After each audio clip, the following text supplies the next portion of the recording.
just started recording, darn it. Said, oh, you should go to grad school. And Rothbard pulled me aside. He said, look, you're going to go to grad school.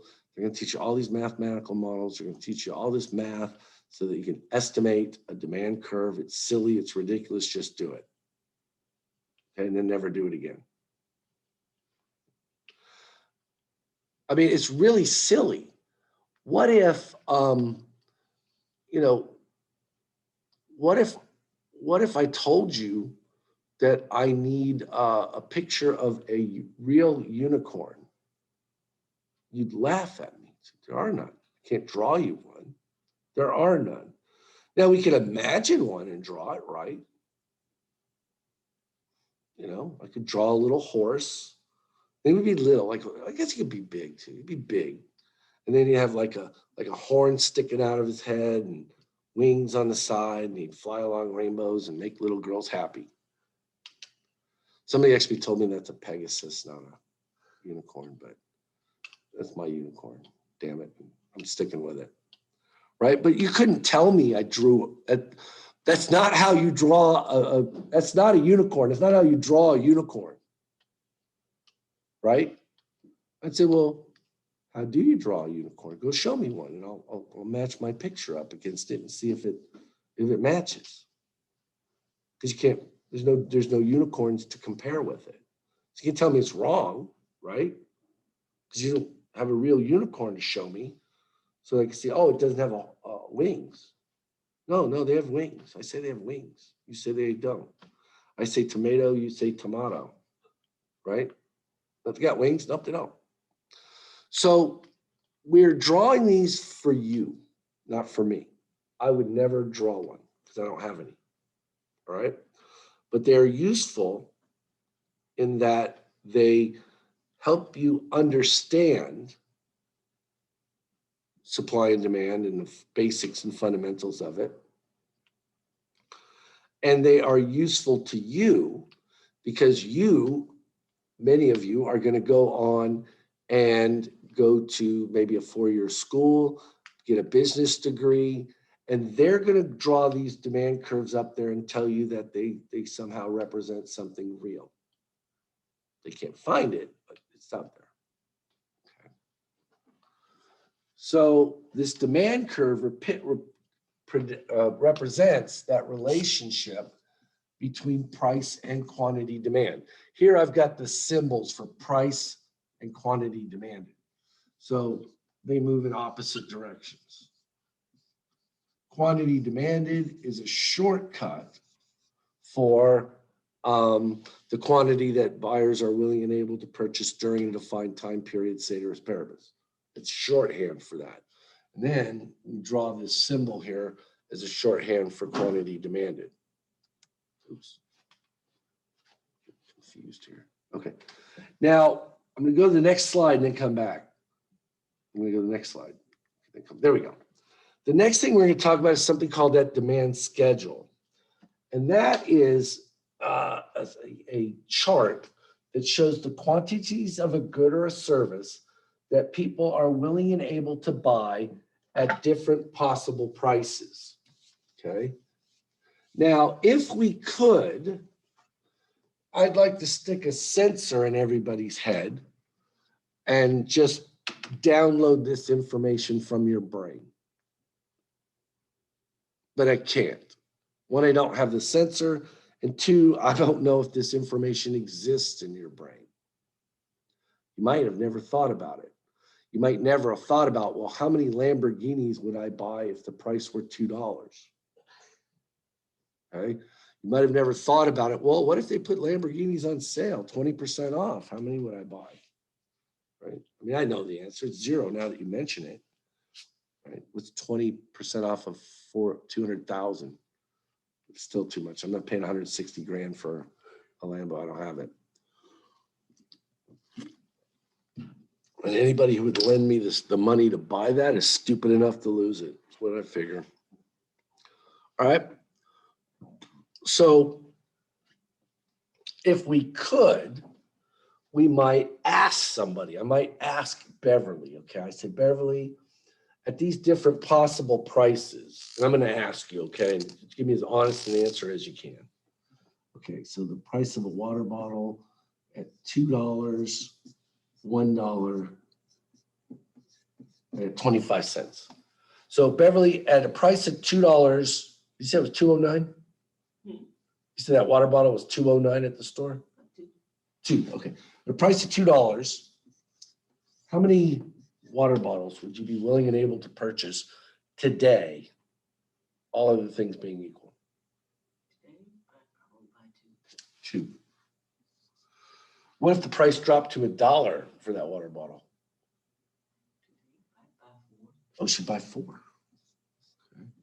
What if it dropped to 25 cents? 12? Okay. So here, each one of these, I'm going to call it A, B, and C. Each one of these prices and quantities would become a point on this hypothetical demand curve that we're going to draw for Beverly. So here, when we draw the curve, I'll explain it in a minute, but I'm just kind of doing this right here. Price always goes on the y-axis. Quantity always goes on the x. Okay, so remember that. It smells really good up here, like fruit or something. It's not me. All right. So we're going to label it. We're going to give it a name. I'm going to call this, is it okay if I just say Bev's demand curve? For, say 12, 11, 311. Okay. I've got to get units for price and quantity. Quantity, this is easy. That's going to be bottles of water. Okay. Can you all see that at home? Down a little bit. Tell me when to stop. Okay.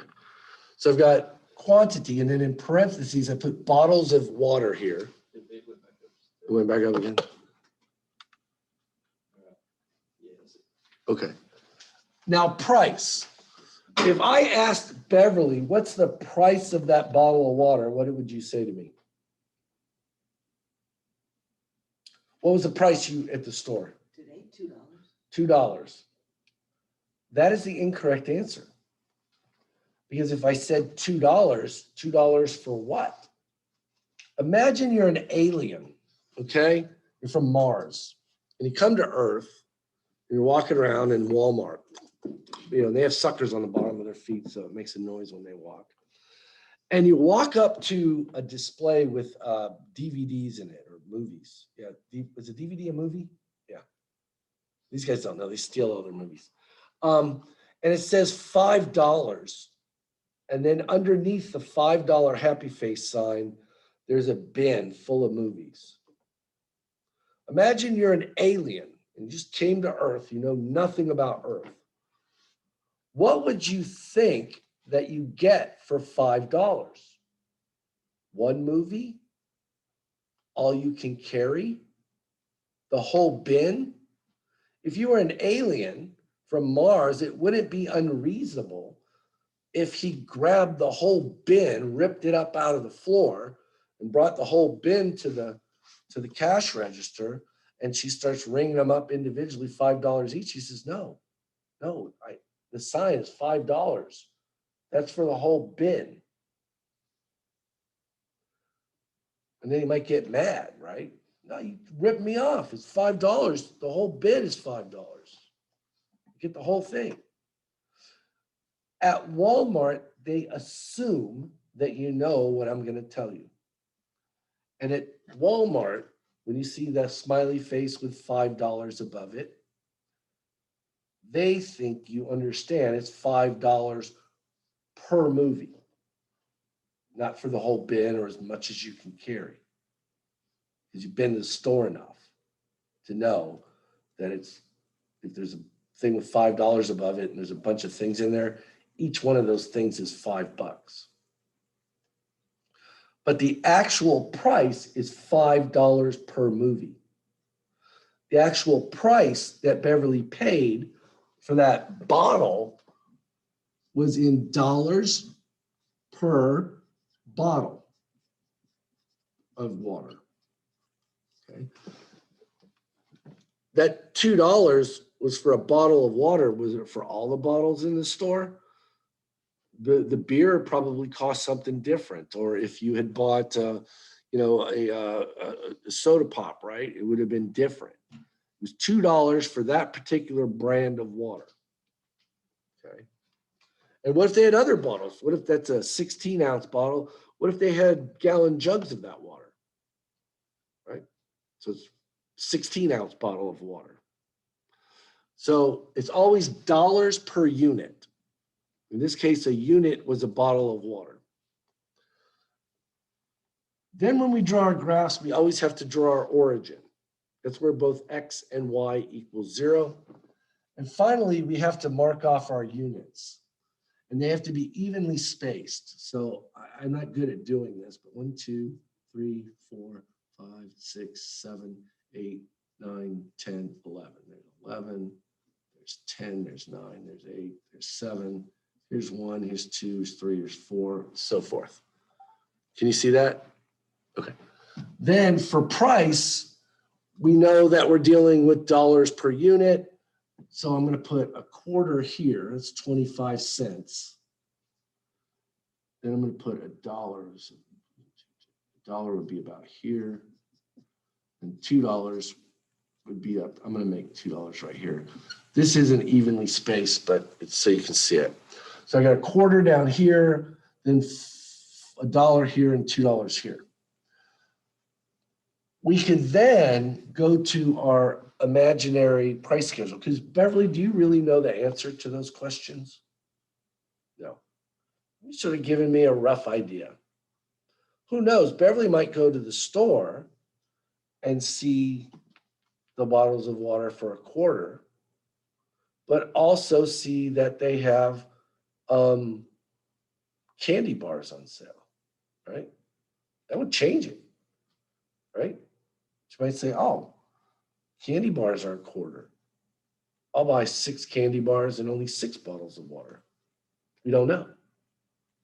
So we don't know. Beverly can't tell us what she's actually going to do in the store because we don't know if conditions have changed. But even if they haven't changed, she's just being nice and telling me how many she'd buy. She doesn't really know. She probably have to go to the store and they have to be priced a quarter for her to find out even. Okay. Now, we can graph each one of these points. And what I like to do is put an X above the variable that's on the x-axis, in this case, quantity demanded, and a Y above the variable that's on the price axis. And when we graph these things, point A, right?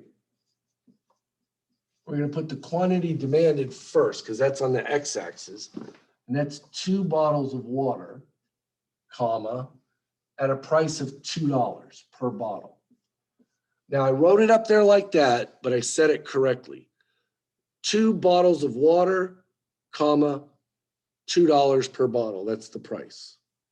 And then I can graph this. I'm going to go over to 2 bottles of water up to $2, and that's going to be point A. Point B, Beverly told me if they dropped the price to $1 a bottle, that she would have bought 4 bottles of water. So point B is at 4 bottles of water, comma, $1 per bottle.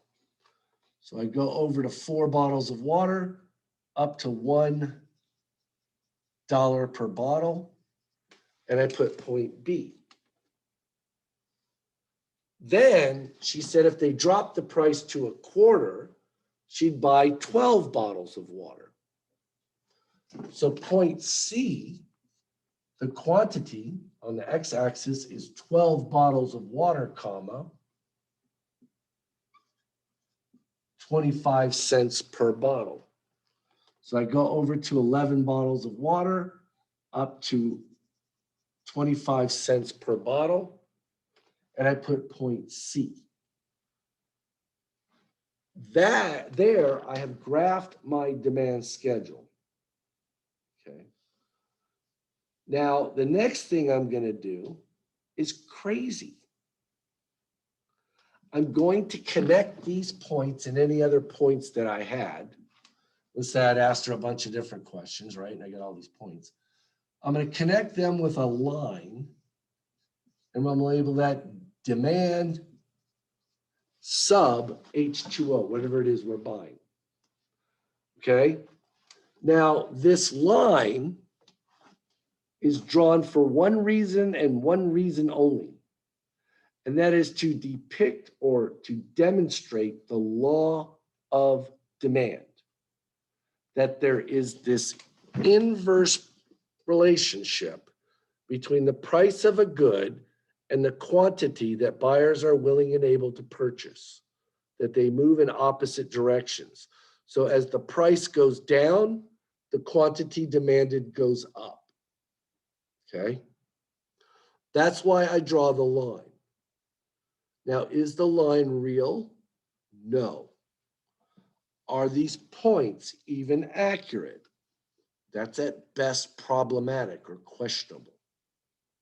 Okay? The line itself is not accurate. Let's look at these bottles of water. Here's my line. Here's my points. Let's look at this point right here.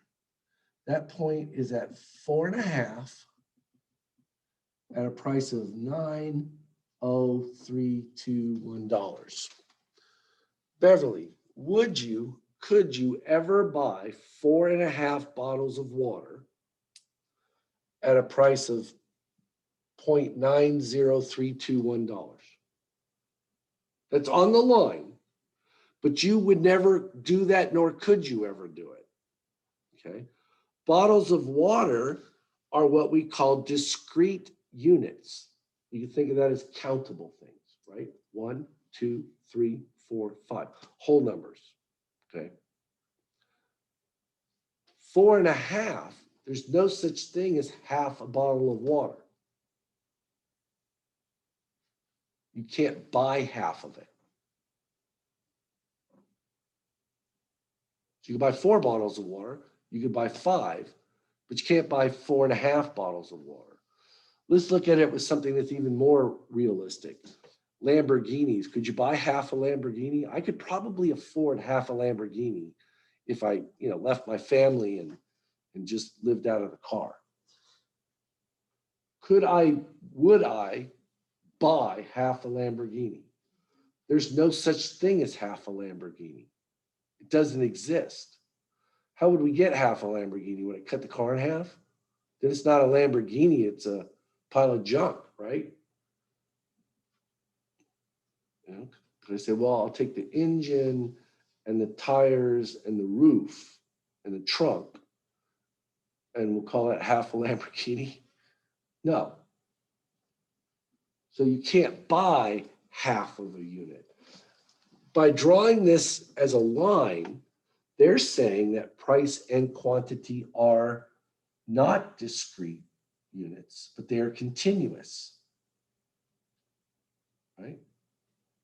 That you could buy any quantity of Lamborghinis or bottles of water, okay? Which is, of course, ridiculous. You can't buy 1 bottle of water, 2 bottles of water. You buy 1 Lamborghini, 2 Lamborghinis. You can't buy 1.5 Lamborghini. You can't buy 4.5 bottles of water. Why would they do this? Okay. Now, I would only draw that line as a pedagogical tool to begin with, teaching tool. And the only thing that line really teaches you is that there is an inverse relationship between the price of a good and quantity demanded. They move in opposite directions. Okay, that's it. The mainstream of my profession treats these things as though they are real, tries to estimate them at times,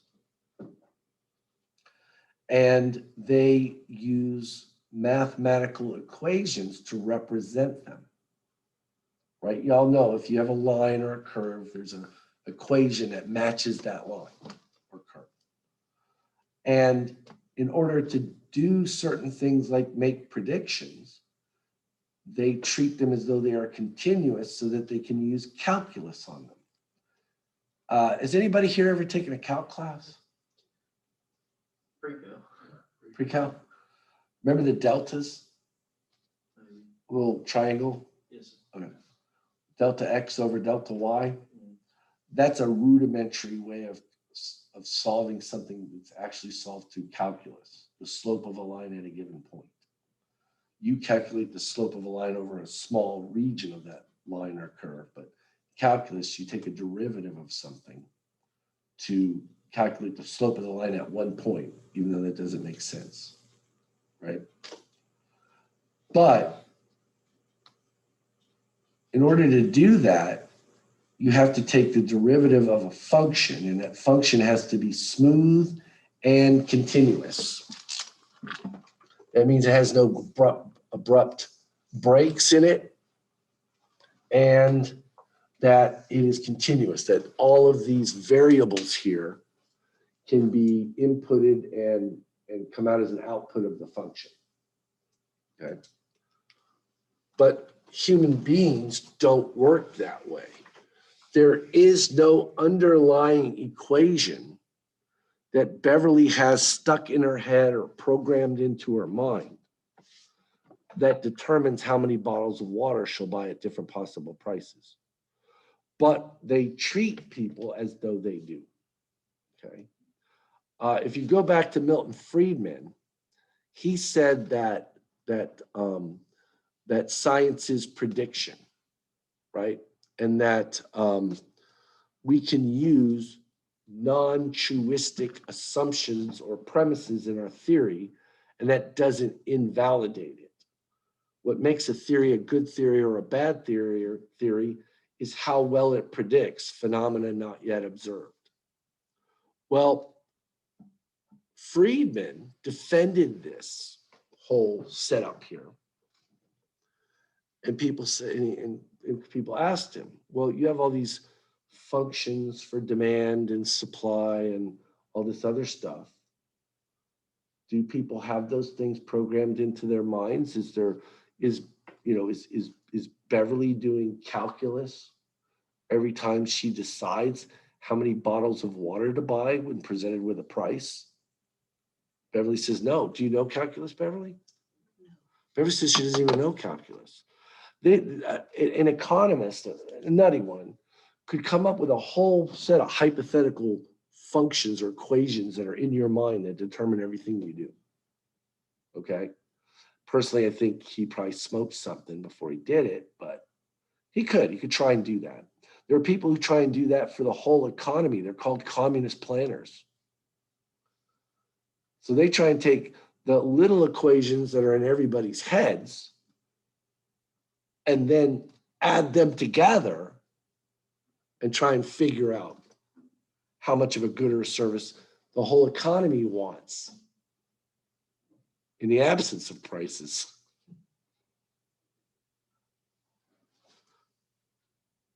They're not smoking stuff. They're eating stuff on little stamps.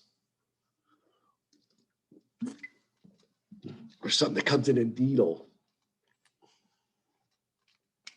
and smoking it. Okay. In fact, well, I don't want to get into it,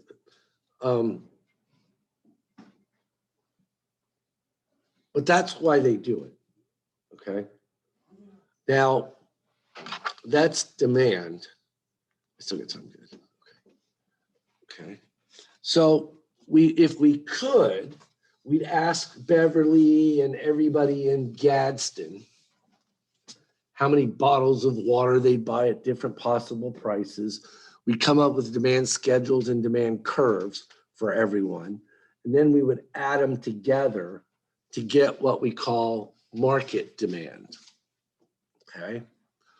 Market demand is the summation of all the individual demand schedules in a market. So let's say I was going to offer bottles of water for sale here in the classroom. I've got 3 people here, right? Beverly, Noah, and Cade. And I already did Beverly's. I could ask Cade and Noah the same question. I could say these different possible prices here. How many bottles of water would you purchase from me? And then I could take the amount that Beverly, Cade, and Noah will buy from me at a particular price, say $2. Okay. Beverly said she'd buy 2. Noah said he'd buy 1. Cade said he wouldn't buy any at $2. So I could say on the market, so here's price, and here's market demand for bottles of water. So at a price of $2, Beverly would buy 2 plus, I'm just going to let B, plus Noah would buy 1. Cade said he'd buy 0. I could say 3 bottles of water would be demanded in this classroom at a price of $2 during this class. Then if I drop the price to $1, Beverly said she'd buy 4. Cade, how many would you buy at $1? 2. And Noah, how many would you buy? 1. He says only still buy 1.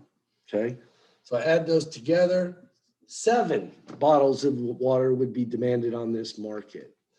And then if I dropped it to $0.25, Beverly said she'd buy 12. Noah, how many would you buy? 2. How about you, Cade? 4. So I've got 18 bottles of water.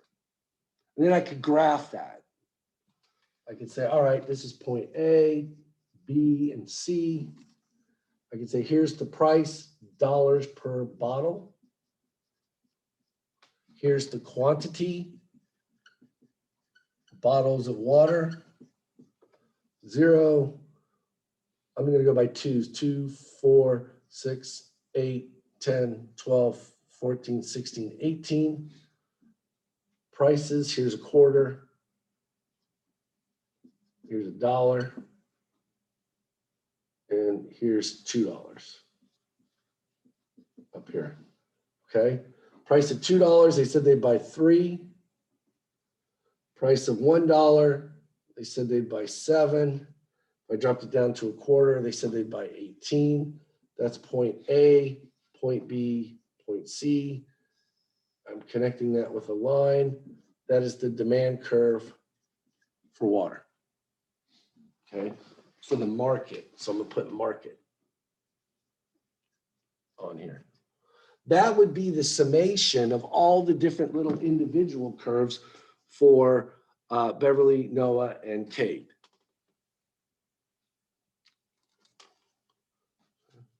Now, what is a market? Let's go back. No, I'm gonna skip up here. Okay, I don't have that on there. Okay, we don't have that on there. I thought the slide was on there. A market is where individuals meet or where individuals go to determine the price and quantity for a good or a service. Okay. So Etowah County might be a market for some things. Okay. On Rainbow Drive in 77, right? There are 2 gas stations on that corner. Some people might consider that little area a market for gasoline. Okay. eBay is a market.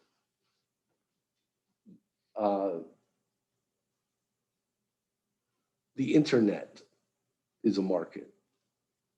Okay.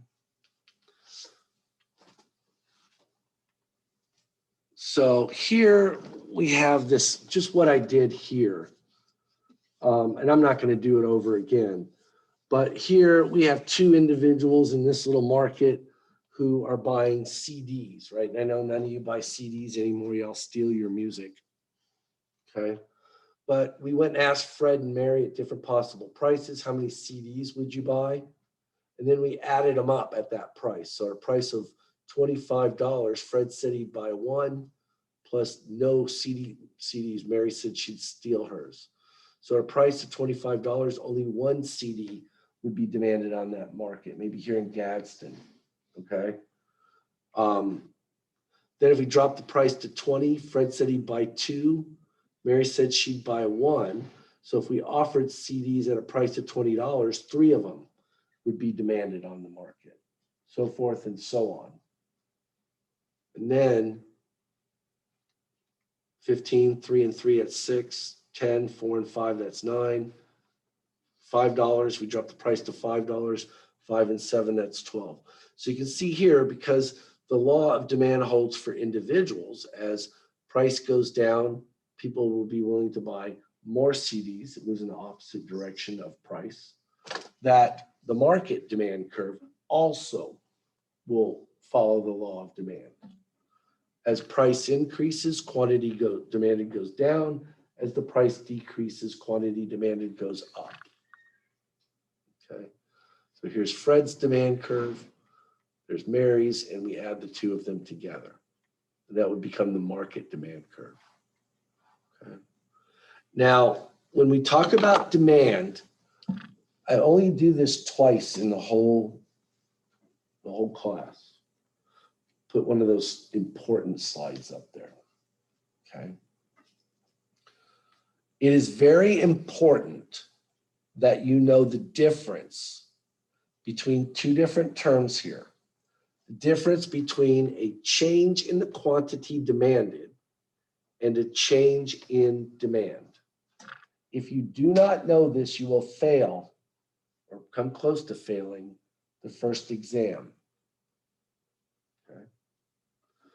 There's a difference between a change in the quantity demanded and a change in demand.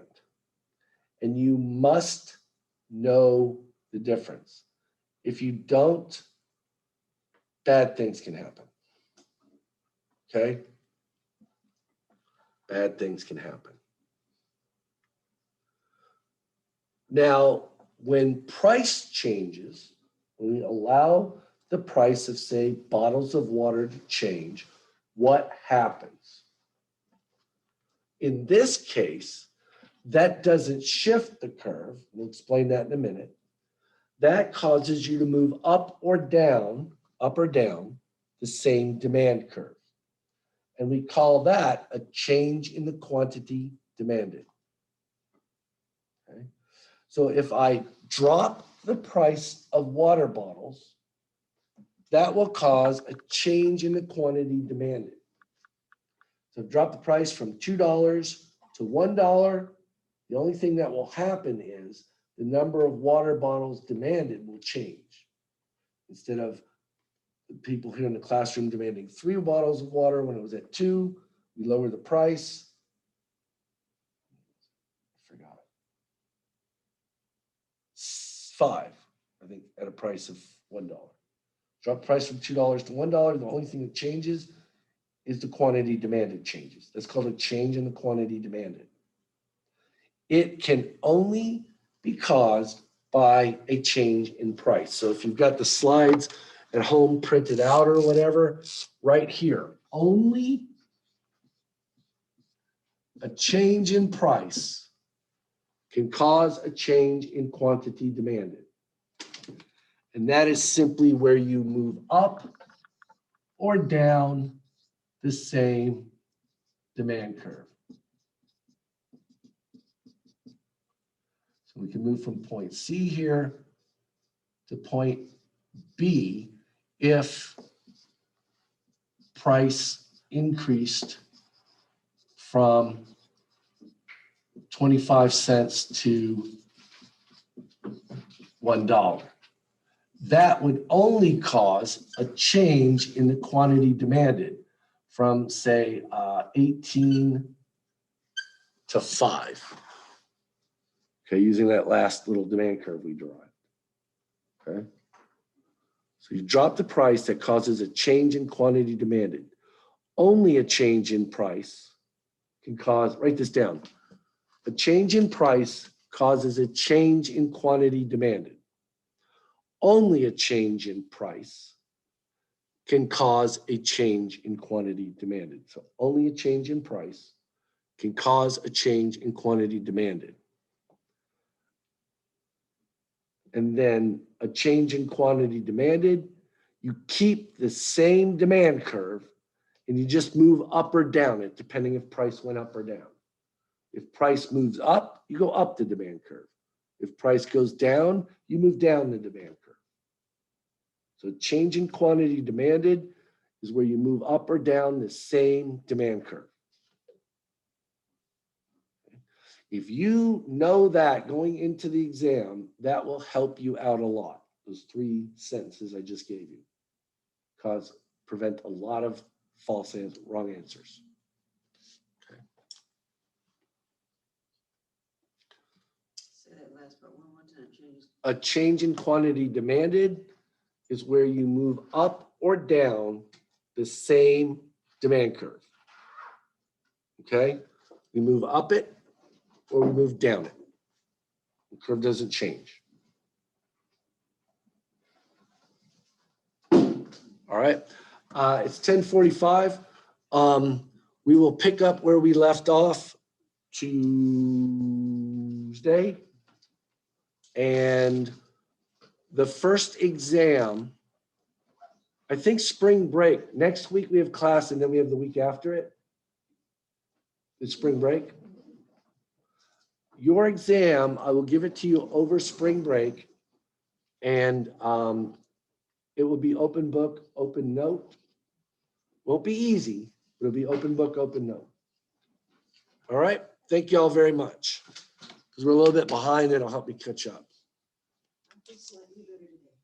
But to study for the exam. You won't have time to look up all the answers, I promise you. Okay, yeah. Noah had me before. If I could, Noah, put the camera on me. Will you have time to look up all the answers? No.